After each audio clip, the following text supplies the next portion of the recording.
I'm also a college student. I'm back from my first semester of college for winter break. A lot of people are asking me, how does it feel to be back home? And honestly, it feels pretty bad. Like, back home is below my intellectual level now. I completed my first semester in college. You guys are too dumb for me, I'm sorry.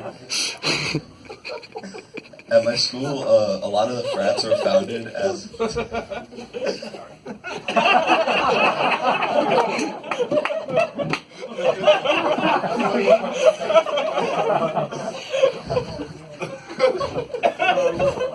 It's all good. There are a lot of frats at my school that are over 150 years old.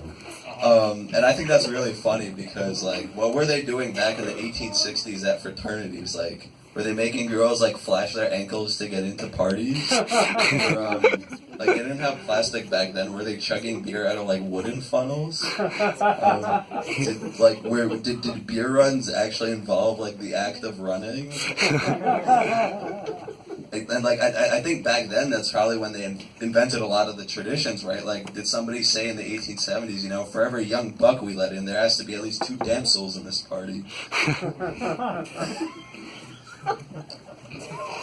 So in college, like, I'm an upper middle class white kid, so my first time living in a shitty neighborhood was actually in college because I got the bad dorm, and it's a really stereotypical shitty dorm. Like, the showers aren't that nice. You have to climb up like 4 flights of stairs to get to my room. 2 people were literally murdered in the room I sleep in. You know, it's pretty standard college stuff. I mean, I think it's nice because in my dorm, instead of having, you know, creepy medieval ghosts, we have cool 1980s ghosts, because that's when the people were killed there. What's also interesting is one of the ghosts is Asian, because that's one of the girls who died there. And I think that's really cool, because I think representation in our race as a ghost is important. Another thing I did this semester was I took a Russian class, and I remember at our first exam I showed up, and my friend Nikita turns around to me, and he asked me, "Hey, Sasha, are you drunk?" And I said, "No, we have a test on Russian verbs." Like, "No, I'm not." And then he says, "No, you don't understand. This is a Russian exam." And we got our test back 2 weeks later. He was right. I learned a lot about my heritage this semester. Last week I killed a stink bug in my dorm, but I didn't just like kill it because it smells up the dorm. I put it under a cup and I starved it out for 3 days. And you may ask, why would I do that? Well, it's simple. I don't negotiate with terrorists, right? There's this implicit contract with stink bugs that if you kill it, it stinks up the whole place, and that's not good. But I also want to kill every bug that enters my dorm. So, like, if I can't kill it, I'll give it the next thing, which is, like, life in prison, right?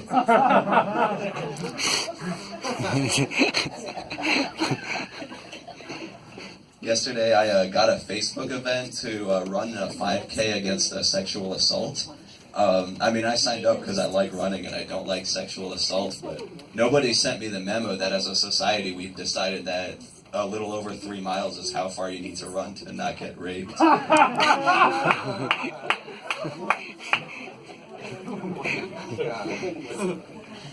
Realistically, who would give you $1 every time somebody sneezed without closing their mouth?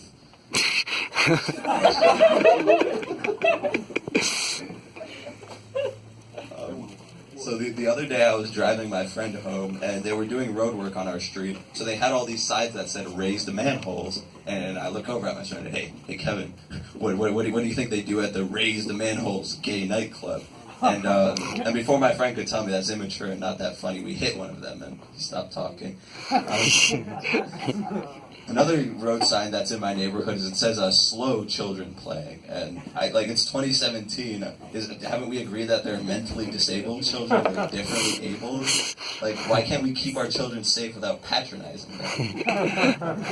And then there's another sign in my neighborhood that says slow down children playing, and that's a step in the right direction. Shouldn't we say slow down for children with Down syndrome? Like, should that be more specific?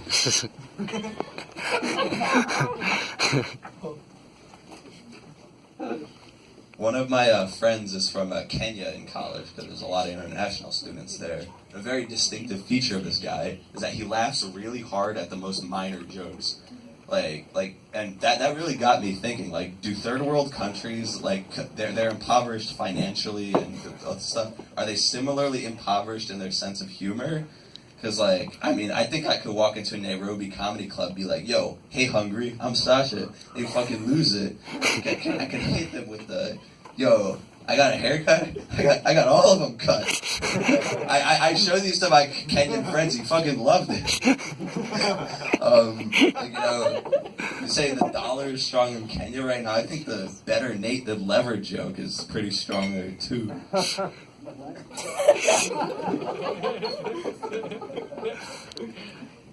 That's all the jokes I wrote.